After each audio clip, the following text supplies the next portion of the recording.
Greater ನೋಯ್ಡಾದಲ್ಲಿ ragging ವಿಕೃತಿ. Junior ವಿದ್ಯಾರ್ಥಿನಿ ಮೇಲೆ ಹಿರಿಯ ವಿದ್ಯಾರ್ಥಿನಿಯರಿಂದ ಕ್ರೂರ ಹಲ್ಲೆ.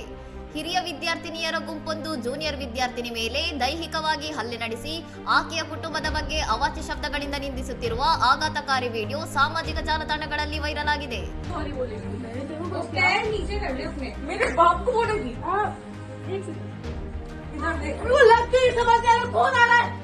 ಸಂತ್ರಸ್ತ ವಿದ್ಯಾರ್ಥಿನಿಯು ತನ್ನನ್ನು ಬಿಟ್ಟು ಬಿಡುವಂತೆ ಮತ್ತು ಕ್ಷಮಿಸುವಂತೆ ಹತಾಶ ಮನವಿ ಮಾಡಿಕೊಂಡರೂ ಹಿರಿಯ ವಿದ್ಯಾರ್ಥಿನಿಯೊಬ್ಬಳು ಆಕೆಗೆ ಸತತವಾಗಿ ಕಪಾಳಮೋಕ್ಷ ಮಾಡುತ್ತಿರುವುದು ವಿಡಿಯೋದಲ್ಲಿದೆ.